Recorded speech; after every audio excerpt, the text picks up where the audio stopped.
जय गुरु जी, शुक्राना गुरु जी। गुरु जी महाराज के चरणों में उनकी बेटी का कोटि कोटि नमन और सारी संगत को भी एक बारी फिर से जय गुरु जी। आपका इस चैनल लाइफ विद गुरु जी में बहुत बहुत स्वागत है और जो भी इस चैनल में नए हैं वो भी चैनल को सब्सक्राइब कर लें और लाइक कीजिए, शेयर कीजिए। और संगत जी कैसे हैं आप और सबकी नवरात्रि कैसी चल रही है कमेंट सेक्शन में ज़रूर बताना। तो हैप्पी नवरात्रि, जय माता दी। संगत जी, गुरुजी का सत्संग शुरू करने से पहले हम एक बारी गुरुजी महाराज का मंत्र जाप करेंगे। ओम नमः शिवाय, शिव जी सदा सहाय। ओम नमः शिवाय, गुरु जी सदा सहाय। जय गुरु जी महाराज के चरणों में उनकी बेटी का कोटि कोटि नमन। संगत जी, आज का सत्संग बहुत ब्यूटीफुल होने वाला है। उसमें मैं छोटा सा एक अपना भी सत्संग आपके साथ साझा करूंगी और एक ओल्ड आंटी का भी सत्संग मैं साझा करूंगी। संगत जी, देखिए, जिसको भी अपने सत्संग चैनल पे शेयर करने हैं, करवाने हैं, तो उन सबका वेलकम है चैनल पे। डिस्क्रिप्शन बॉक्स में जीमेल आईडी दी हुई है और व्हाट्सएप नंबर दिया हुआ है।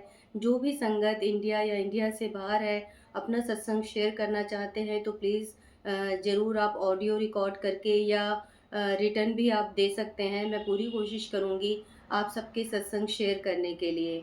चलिए, तो जय गुरु जी, जय माता दी। आज का सत्संग स्टार्ट करते हैं। संगत जी, आज का जो सबसे पहले मैं आपके साथ सत्संग शेयर करना चाहूँगी, बहुत ही ब्यूटीफुल है। आज जब मैं मॉर्निंग में जैसे ही उठी थी संगत जी, और जैसे ही मैंने अपना फ़ोन देखा, तो हम सब सबसे पहले अपने गुरुजी महाराज के सत्संग, क्योंकि यूट्यूब पे हम जो ज़्यादा सुनेंगे हमें वही यूट्यूब दिखाएगा, तो हम तो सत्संग ही ज़्यादा सुनते हैं गुरुजी महाराज के।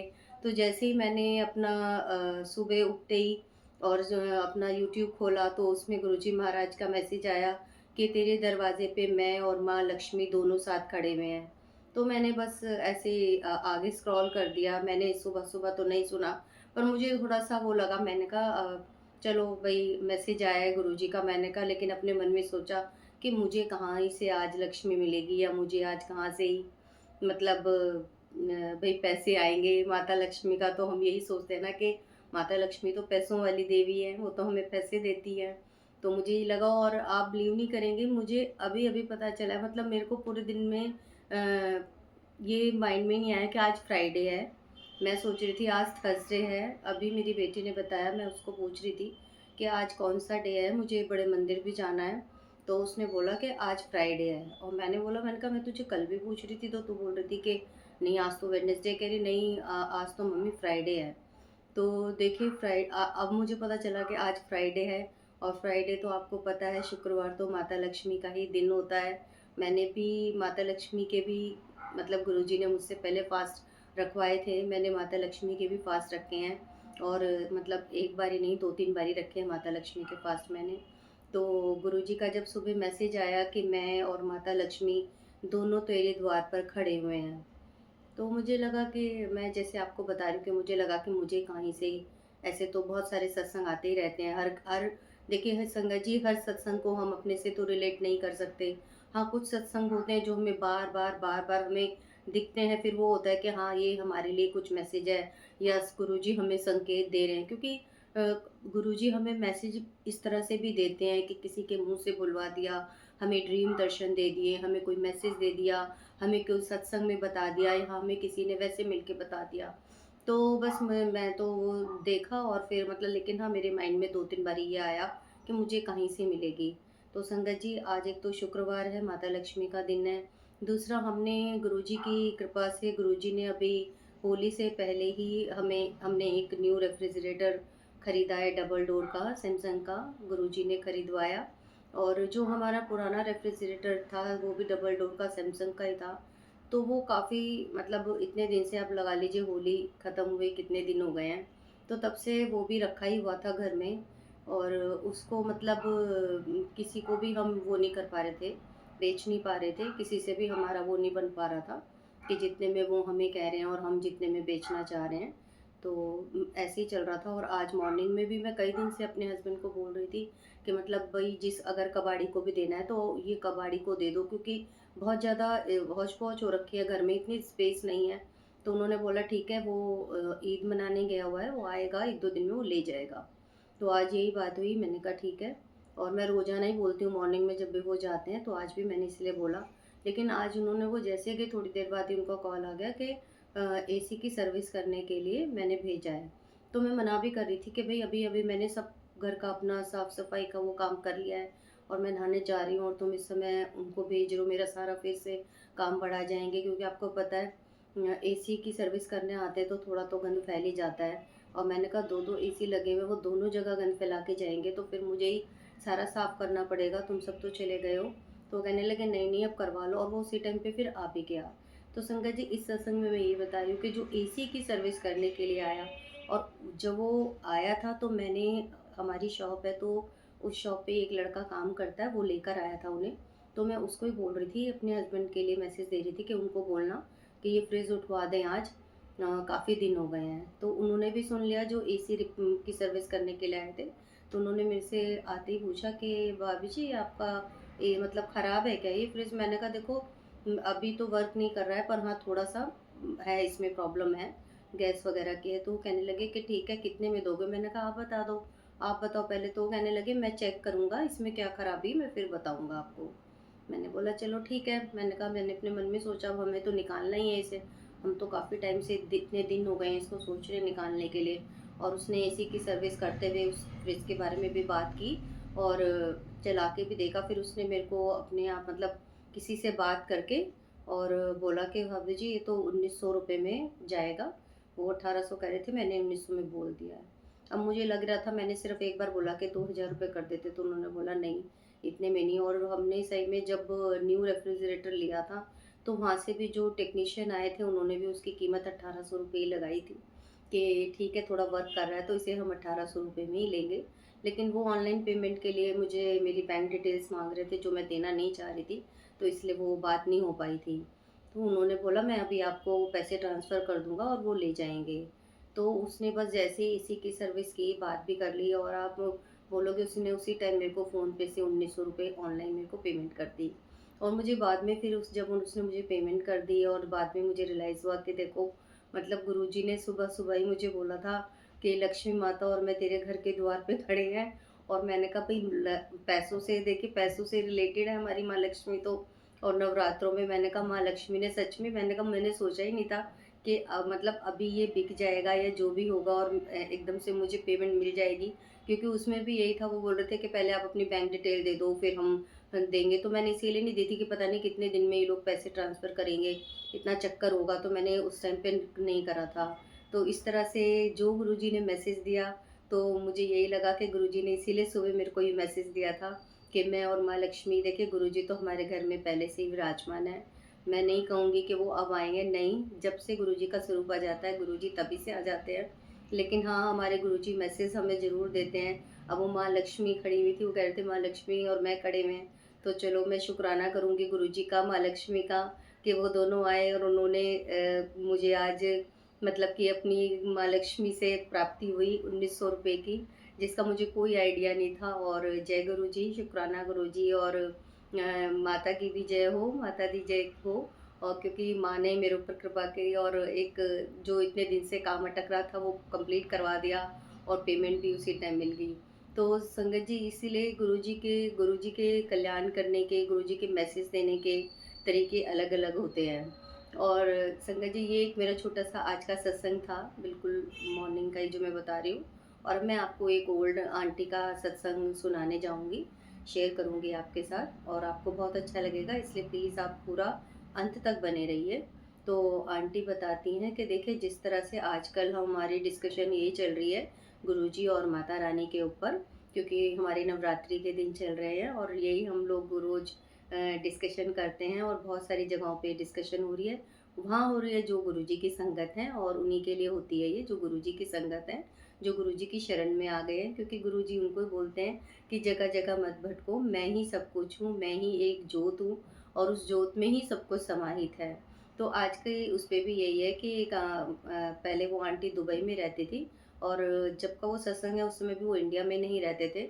तो वो आंटी बोलती हैं कि वो एक सत्संग में, मतलब एक सत्संग हो रहा था और उसमें एक आंटी सत्संग सुना रही थी कि भई वो जब से गुरुजी से जुड़ी हैं तो वो कहीं और नहीं जाती।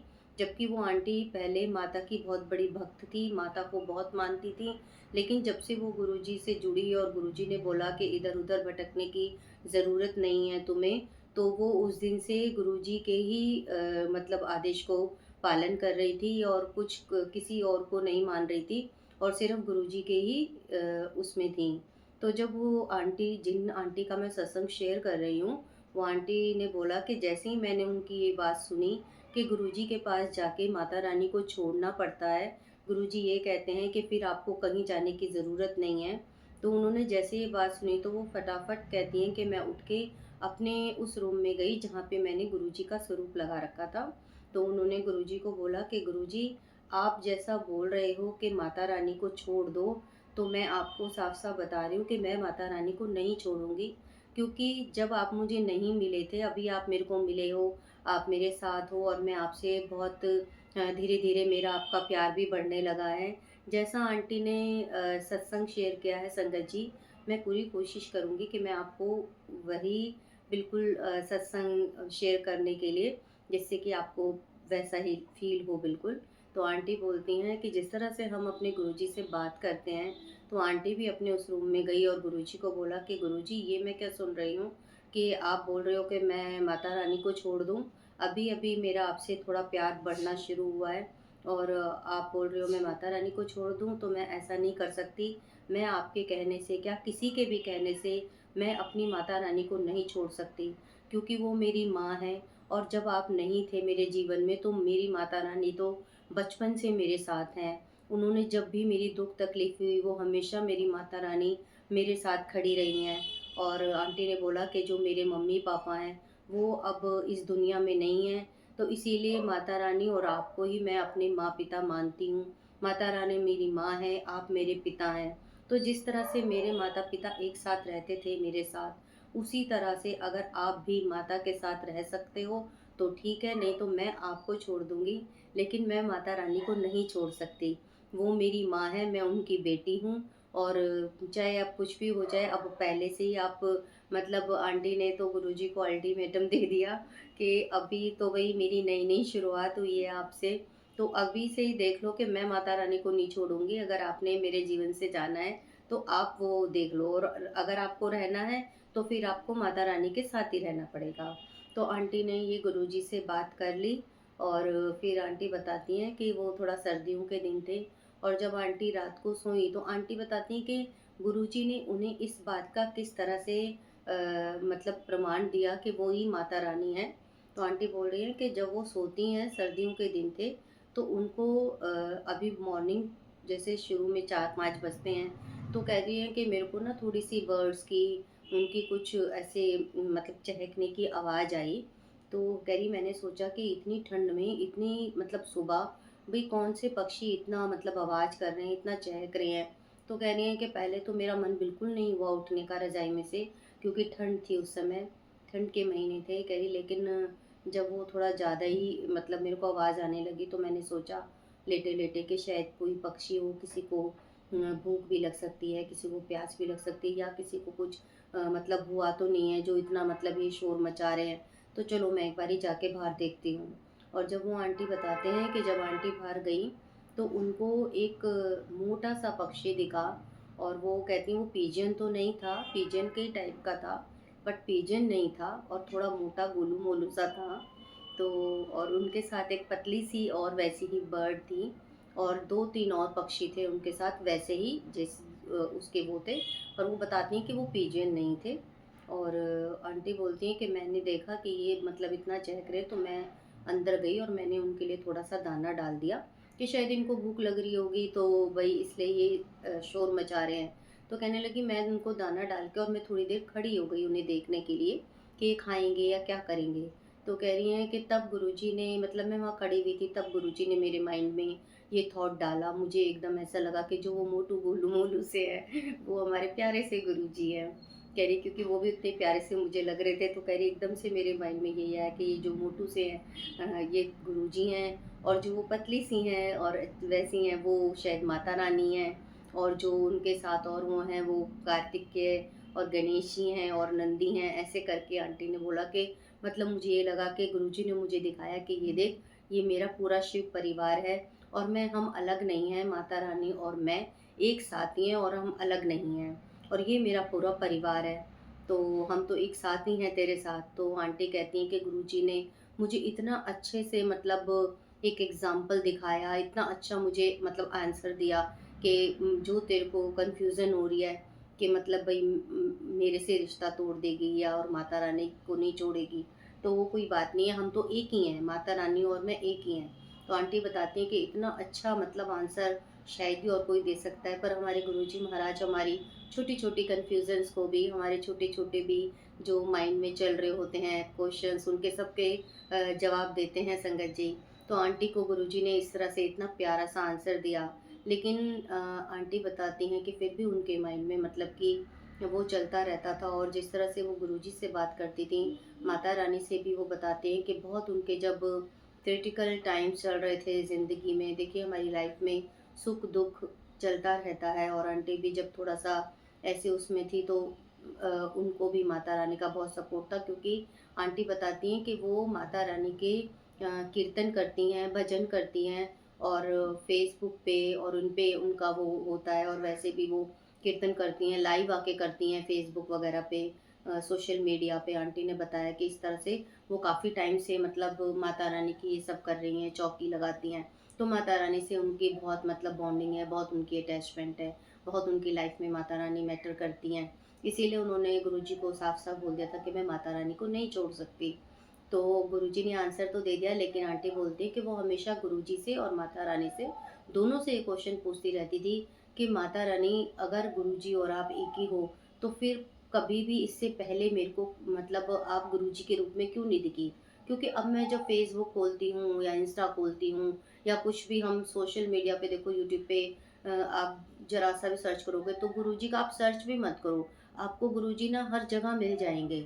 हर जगह मिल जाएँगे, आप कहीं भी चले जाओ। तो वो यही बोलती हैं आंटी कि जब मैं माता रानी से भी पूछती हैं कि जब मैं अगर आप और गुरुजी एक हो, तो फिर आप मुझे गुरुजी के रूप में पहले क्यों नहीं दिखीं, पहले क्यों नहीं मिली? और सेम क्वेश्चन वो गुरुजी से भी हमेशा करती हैं कि अगर आप और माता रानी एक हो, आप मुझे कह रहे हो कि हम एक हैं, तो फिर आपने मेरे को पहले क्यों नहीं दर्शन दिए? जब मेरे को आपकी ज़रूरत थी, अगर माता रानी मेरे साथ थी, तो फिर आपने तब क्यों नहीं दर्शन दिए? तो आंटी बोलती हैं कि इसका जवाब भी उनको गुरुजी ने दिया, क्योंकि गुरुजी हमारे कोई डाउट हमारे मन में नहीं रहने देते। तो बोलते हैं कि उन्होंने एक ज़ूम पे शायद सत्संग सुना था आंटी ने, और वो बोल रही हैं कि मुझे याद नहीं है कि वो सुखी आंटी की बेटी का था या किसका था।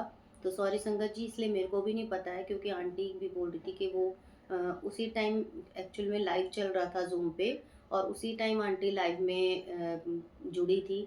तो आंटी बोलती हैं कि उस समय उनका सत्संग चल रहा था। शायद वो मेबी सुखी आंटी की बेटी का था। तो उसमें वो बताती हैं कि जब एक बारी गुरुजी ने उनको अपने मतलब सेवा दी थी, कुछ बालों में तेल लगाने की, पता नहीं ऐसे कुछ तेल लगाने की। तो जब वो उनको तेल लगा रही थी पता नहीं बालों में या पता नहीं कमर पे, ऐसा कुछ आंटी ने बताया। सॉरी संगत जी, मुझे कंफर्म नहीं है। तो उन्होंने बोला कि उनको गुरुजी ने दर्शन दिए कि उनके बहुत लंबे बाल, मतलब गुरुजी के उन्होंने दर्शन दिए कि गुरुजी के बहुत लंबे बाल थे, यहाँ तक उनको दिखे। तो वो फिर आंटी समझ गईं, आंटी ने बोला गुरुजी को, मतलब गुरुजी ये क्या? तो गुरुजी ने बोला कि क्योंकि मैं ही शिव हूँ और मैं ही शक्ति हूँ, दोनों मैं ही हूँ। तो इसलिए उन्होंने सुखी आंटी की बेटी को इस रूप में भी दर्शन दिए कि मैं शिव ही नहीं, मैं शक्ति भी हूँ। तो उन्होंने ज़ूम पे आंटी ने ये सत्संग सुना, तो उन्हें फिर समझ आ गया कि हाँ, हमारे गुरुजी ही शिव हैं, हमारे गुरुजी ही शक्ति हैं। तो आंटी बोलती हैं कि उस दिन से मैं गुरुजी को अर्धनारीश्वर बोलती हूँ, शिव शक्ति बोलती हूँ, अपने माता-पिता बोलती हूँ। तो उनको गुरुजी ने इतने अच्छा जवाब दिया कि मैं ही शिव हूँ, मैं ही शक्ति हूँ, इसलिए तुम्हें कहीं भटकने की ज़रूरत नहीं है और कुछ ऐसा नहीं है। क्योंकि आंटी बहुत बड़ी माता की भक्त थी और इसलिए फिर उस दिन से आंटी समझ गई कि अगर मैंने माता की पूजा कर ली तो शिव वो हमारे गुरुजी की कर ली और गुरुजी की कर ली तो यानी कि माता रानी की पूजा कर ली। तो इसलिए हमें वहम में नहीं पड़ना। तो आंटी ने इसलिए ये सत्संग शेयर किया था। और जिन जब ये सत्संग शेयर हो रहे थे संगत जी, तो उसी में एक आंटी ने अपना एक छोटा-सा सत्संग ये शेयर किया था। आंटी ने बोला कि आजकल जो ये सत्संग शेयर हो रहे हैं, इसमें गुरुजी और माता रानी की बात हो रही है कि गुरुजी और माता रानी सेम हैं, एक ही हैं। तब उन्होंने बोला कि मैं एक छोटा-सा ऐसा सत्संग शेयर करना चाहती हूँ कि जिसमें गुरुजी ही सब कुछ हैं, गुरुजी में ही गुरुजी एक ज्योत है, एक लाइट है जिसमें सब कुछ समाहित है। तो आंटी अपना सत्संग शेयर करती हैं कि उनके जो हस्बैंड अंकल थे, उनके वहाँ पे जो उनके कुल देवता होते हैं या जो उनको वो मानते हैं, वो बाबा बालक नाथ को मानते थे, जो हिमाचल में हैं। तो आंटी बोलते हैं कि शादी के बाद हम बाबा बालक नाथ को माथा टेकने नहीं गए थे, तो उनके हस्बैंड अंकल ने बोला कि हम बाबा बालक नाथ चलेंगे हिमाचल, क्योंकि उनको हम जब से हमारी शादी हुई है, तो हम माथा टेकने नहीं गए हैं। और आंटी जो है वो गुरुजी को मानती थी, गुरुजी के साथ कनेक्ट थी। तो आंटी ने गुरुजी से क्वेश्चन किया। आंटी बोलती हैं मैंने गुरुजी को पूछा और ये सिर्फ़ मैं मतलब गुरुजी से ही बात कर रही थी और बस एक मन तक ही उनकी टॉक चली गुरुजी से। तो गुरुजी को बोल रही थी कि गुरुजी आप भी शिव के रूप हो, आप कहते हो मैं भी शिव का रूप हूँ और बाबा बालकनाथ भी तो शिव के ही रूप हैं, तो दोनों सेम ही तो हुए। तो फिर क्या मुझे वहाँ जाने की ज़रूरत है? क्योंकि आप भी वही हो, वो भी, क्योंकि सभी जानते हैं संगत जी के बाबा बालकनाथ जो हैं वो शिव रूप ही हैं। तो आंटी ने ये क्वेश्चन गुरुजी से पूछा और ये बात उनके मन में थोड़ा चल रही थी और बस उन्होंने किसी से ये चीज़ डिस्कस नहीं की थी, उनके मन में ही थी ये बात। तो आंटी बताती हैं कि उसी समय एक उनकी जो फ्रेंड थी और वो इंडिया से बाहर रहती थी, उन्होंने व्हाट्सएप पे आंटी को एक सत्संग शेयर किया। तो जब उन्होंने व्हाट्सएप पे वो जो सत्संग का लिंक खोला तो वो फ़ेसबुक से लिंक था वो सत्संग, तो वो वहाँ पे जाके खुला। आंटी बोलती हैं जब मैंने वो सत्संग खोला तो उस सत्संग के नीचे डुगरी जो गुरुजी का डुगरी मंदिर वाला पेज है वो था और उस डुगरी मंदिर वाले पेज में बाबा बालकनाथ जी की फ़ोटो थी। तो आंटी शॉक्ड हो गई क्योंकि देखिए हमने भी नहीं, मतलब मैंने तो नहीं वो सुना, हो सकता है आप में से किसी संगत ने देखा हो, क्योंकि हम जब भी गुरुजी का कहीं भी हम स्वरूप देखते हैं, हम कहीं भी देखते हैं तो हमें गुरुजी गुरु नानक जी के साथ दिखेंगे, हमें भगवान भोलेनाथ जी के साथ दिखेंगे अपने गुरुजी।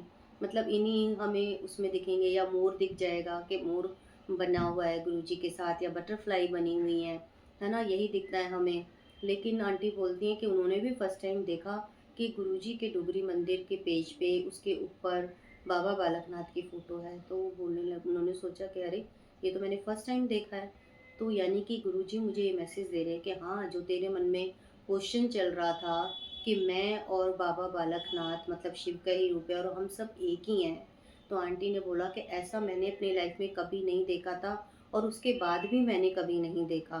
तो आंटी ने उस पे ही उसी प्लेटफ़ॉर्म पे ये सत्संग शेयर किया था अपना कि आज जब ये बात चल रही है नवरात्रि के दिनों में, तो मैं ये सत्संग ज़रूर शेयर करना चाहूँगी कि हमारे गुरुजी मतलब एक जोत है और उस जोत में ही सब कुछ समाहित है। देखिए आपने भी शायद मतलब मैंने तो चलो आप संगत जो भी सुनेगी, अगर उन्होंने सुना होगा तो ठीक है, मैंने भी कभी नहीं सुना संगत जी कि बाबा बालकनाथ जी से भी गुरुजी को जोड़ा गया हो। तो आंटी बोलती हैं कि गुरुजी ने उसी समय आंसर दे दिया कि जो बाबा बालकनाथ हैं और मैं हूँ, हम सेम ही हैं, तो तुझे वहाँ जाने की भी ज़रूरत नहीं है। तो वो तो नहीं आंटी ने बताया कि वो गए कि नहीं गए, लेकिन हाँ, उन्होंने बोला सत्संग में कि मतलब गुरुजी ने मुझसे मैसेज दे दिया। तो संगत जी देखिए हमारे गुरुजी ही हमें ये बताते हैं कि मतलब मैं सब कुछ हूँ।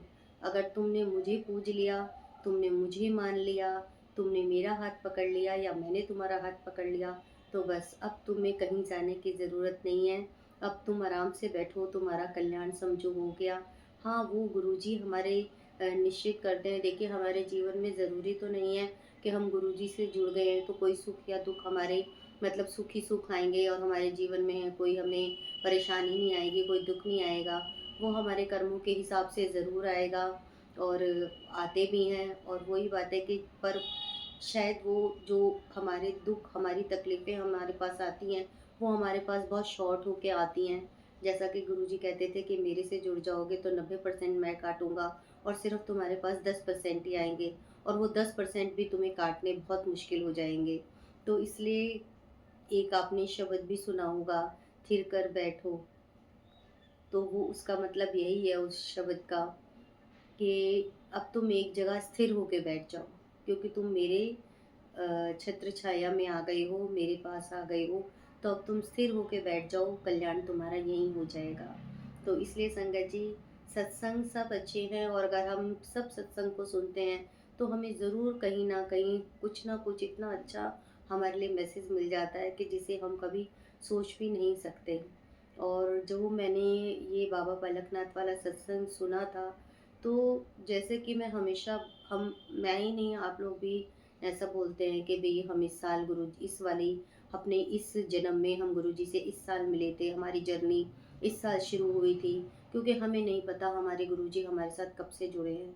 तो जब अभी बाबा बालकनाथ जी का मैंने एक सत्संग सुना, तो उसमें जैसे मैं भी हमेशा गुरुजी को यही सोचती हूँ कि भी मैं 2017 से जुड़ी और गुरुजी, हाँ, इतना है कि सत्संग सुन के अभी पता चलता है कि गुरुजी बोलते पता नहीं भई मैं तुम्हारे कितने जन्मों से तुम मेरे साथ हो, लेकिन इस जन्म में तो हम ही सोचते हैं हम इस साल से जुड़े हैं। और गुरुजी ने तो पता नहीं हमारा हाथ कब-कब से पकड़ा हुआ है संगत जी। जैसे एक मैंने आपको सत्संग शेयर किया था कि एक आंटी ने बताया था कि साईं रूप में गुरुजी ने उनका हाथ पकड़ा हुआ था। और बाबा बालकनाथ जी का भी सुन के कुछ टाइम के लिए, मैं ये नहीं कहूँगी बहुत ज़्यादा टाइम के लिए, लेकिन हाँ, मेरे कज़न हैं वो बाबा बालकनाथ जी के बहुत पूजा करते हैं, बाबा बालकनाथ को बहुत मानते हैं। तो उनसे थोड़ा-सा मेरा कनेक्शन हुआ था। वो मेरे को मतलब खुद ही उन्होंने बोला था कि दीदी आप ऐसा करो, दीदी आप ये इनको मानोगे तो आपकी जो थोड़ी प्रॉब्लम्स हैं वो सॉल्व हो जाएँगी। और हाँ, मैंने थोड़ा-सा कुछ दिन के लिए मैं कनेक्ट हुई थी और जैसा वो मुझे बोलते थे और मैं अगर मन में कुछ सोचती थी कि मैं वो मुझे बोलते थे, थोड़ा आपको फ़नी भी लगेगा, लेकिन वो बाबा बालकनाथ जी की ही सेवा करते थे। बाकायदा घर में उन्होंने अभी भी करते हैं, थे नहीं करते हैं और उन्होंने घर में वो बनाया हुआ है। तो वो कहते थे दीदी अगर कभी भी आपको कोई परेशानी आती है, क्योंकि उस टाइम पे मैं जॉब कर रही थी और उन्होंने बोला कि आपके जीवन में थोड़ी प्रॉब्लम्स चल रही हैं, तो दीदी जब भी आपको कोई ऐसी प्रॉब्लम लगे ना, तो उन्होंने मुझे ना उनका एक कार्ड भी दिया था बाबा बालकनाथ जी का। वो मुझे उन्होंने कार्ड भी दिया था कि आप ये अपने मंदिर में रख लो और जब भी आपको ना कोई ऐसी प्रॉब्लम लगे कि आप उससे ज़्यादा वो परेशान हो रहे हो, तो आप उनको बोलना, प्रेयर करना। और उन्होंने भी बोला था कि शिव के ही रूप हैं, तो आप इनको प्रेयर करना कि मेरी ये प्रॉब्लम दूर कर दो। और अगर आपकी मतलब और उनको बोलो मेरी प्रॉब्लम दूर कर दो और मैं कुछ आपको मीठा खिलाऊँगी। तो जब भी फिर अगर आपकी ये प्रॉब्लम मतलब ठीक कर दें, तो फिर आप उनको ना चाहे टॉफ़ी चढ़ा देना। तो हाँ, 1-2 बारी ऐसा हुआ कि कुछ प्रॉब्लम हुई और मैंने उनको बोला और वो हो गया, तो मैंने फिर उनको टॉफ़ी का प्रसाद चढ़ाया था। तो वही बात है कि देखिए हमारे गुरुजी हमारी प्रॉब्लम्स दूर करने के लिए, हमारे कष्ट हरने के लिए, हमारे जीवन के पता नहीं हमारे साथ कब से जुड़े होते हैं संगत जी। वो हमें एक्चुअल में गुरुजी हमें जब तक नहीं पता चलने देते तो नहीं पता चलने देते। फिर एक टाइम जो उन्होंने निश्चित किया होता है कि हाँ, अब मैं आ गया हूँ तुम्हारे बिल्कुल, जब तुम्हें भी प्रत्यक्ष दिखेगा कि मैंने तुम्हारा हाथ पकड़ रखा है। तो बस ऐसे हमारे गुरुजी इतने अनोखे तरीकों से हमारा कल्याण करते हैं, हमें ब्लेसिंग्स देते हैं। तो संगत जी, आज का सत्संग अब मैं यहीं समाप्त करूँगी, अपनी वाणी को यहीं विराम दूँगी। आशा करती हूँ कि आप सबको सत्संग अच्छे लग रहे होंगे और अगर आपको लाइफ विद गुरुजी के सत्संग अच्छे लग रहे हैं, तो संगत जी चैनल को लाइक कीजिए, शेयर कीजिए, सब्सक्राइब कीजिए। तो जय गुरुजी, जय माता रानी, हैप्पी नवरात्रि संगत जी। जय गुरुजी, शुक्राना गुरु।